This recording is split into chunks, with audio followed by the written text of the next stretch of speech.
Well, I've already had the first question proposed. Would you like to ask it again, ma'am? I would just appreciate a brief synopsis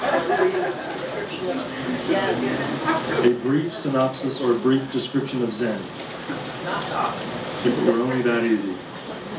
Actually, it is very easy.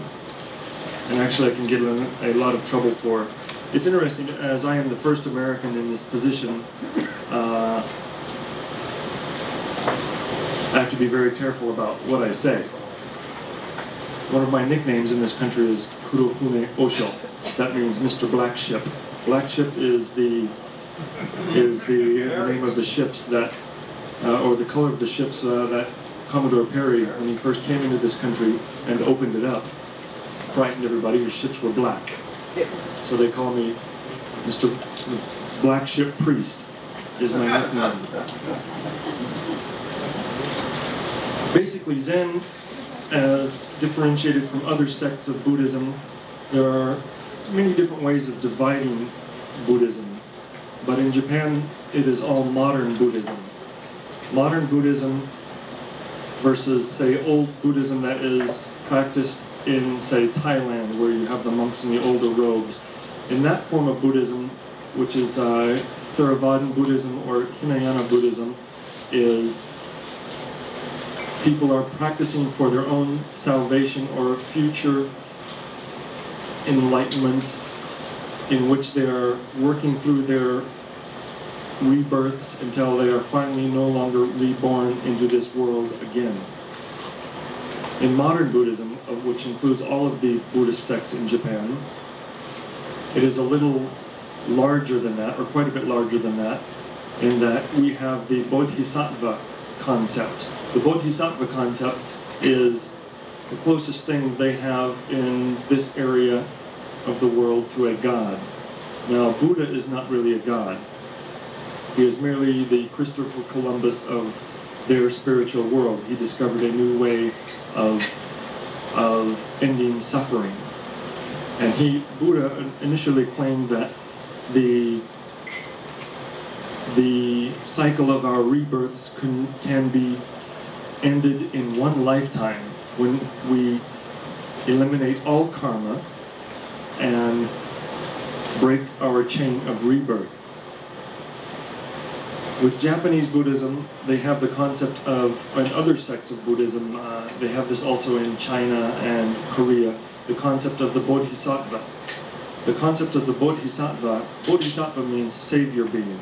This is a being, initially a person, that has gone very high up on the reincarnation chain and is one step away from being a Buddha. A Buddha is an enlightened being that does not or is not reborn into this world that we live in. Bodhisattva is a being that has almost attained that state, yet will not cross over into becoming a Buddha in order to remain in this world to save the rest of us that are in our endless cycles of suffering and rebirth. Now, in Zen, we don't have, there's very little, in Zen in particular, there is not much dialogue or conversation going on about, or emphasis put upon any of these. Basically, these are abstract concepts. The purpose of Zen is basically, or can be described as the way of enlightenment, in which each individual person is responsible for his or her own enlightenment. The character for Zen, or the Chinese character that is used in Zen, means meditation. And this also came from China.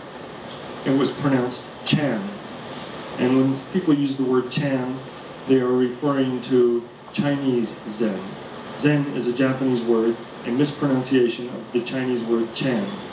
And that basically means meditation. We are the meditation sect. If you go into a Japanese Zen monastery, the primary activity above all others is Zen meditation. We do some chanting and so on, but the emphasis is on meditation, and that basically, they have certain training weeks called sesshin or oze sesshin, where in a typical monastery we will sit in meditation for 15 to 18 hours a day, and that will go on for a week at a time. And usually you have one of these very hard training weeks once a month, and they are preceded and followed by a meditation week in which you only do 5 to 10 hours of meditation a day. And through this meditation, we find our own enlightenment. Enlightenment, of course, is a whole other concept, which would require another description. But in Zen, we, particularly in training in the Zen monasteries, we do not study. We do not sit around and read books. We don't have time. It's basically a feudalistic model that was developed in the Middle Ages and continues to this day very faithfully. It's a very difficult lifestyle. Very few people can do it, even among the Japanese. Very difficult. In fact, I don't know how I did it. I got 2 hours sleep a night. That was 100 days at a time, no vacation. And I was the first foreigner in the history of that monastery, in fact, which had been around 1,000 years, to graduate from that monastery. And one has to be very driven to do that, just to survive the 100 days. It's very interesting. I suppose the average person who is, say, curious about Zen or wants to attain some sort of Oriental wisdom, this curious motivation might last 3 or 4 days, and within 10 days the person would do like many people do, which is climb over the temple walls in the middle of the night and disappear.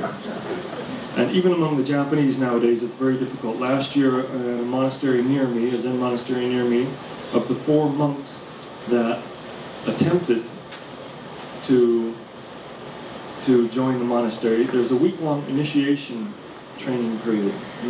period. And within the first month, I believe 2 of them couldn't get past the first week. These are young, healthy, 24-year-old, fresh college graduate, young, healthy men. 2 of them couldn't get beyond the first week, and within the first month, 3 out of those 4 were in the hospital. A very difficult undertaking. Curiosity or the desire for wisdom will not carry you through. Anyway, yes, sir. I wonder if you might answer a question which you may have already touched on, but I'm probably guilty of insulting some of our Japanese hosts and friends by continually asking them, is nirvana a state of mind or a place? I don't quite understand the transmutation of souls. Is the spirit like a soul that goes through this cycle and comes back? There seem to be 2 things here: nirvana or enlightenment, and what is it a place? And also, how is reality conceived? Okay. 30 seconds or less. Okay. Are you timing me? Okay. First question is basically, what is nirvana? For the Japanese, we don't really have that concept. There is that concept, but we don't use this word. Nirvana, the etymology of nirvana is no wind. No wind. And that's what? Nil, wind, wind, vein, vana. No wind, that means that you go beyond rebirth. And you become an enlightened Buddha, and you are not reborn, and you extinguish your own existence. That is by Eastern standards, that is the total enlightenment. That is the end of the entire cycle, the end of rebirth, the end of desire, the end of good and bad karma. You've graduated from this continual test of being reborn. For individual souls, transmigration of souls, each person, historically in Buddhism, but not in Japanese Buddhism, although they have that teaching, people don't believe in it. Mostly people do not believe in it, particularly in the Zen sect.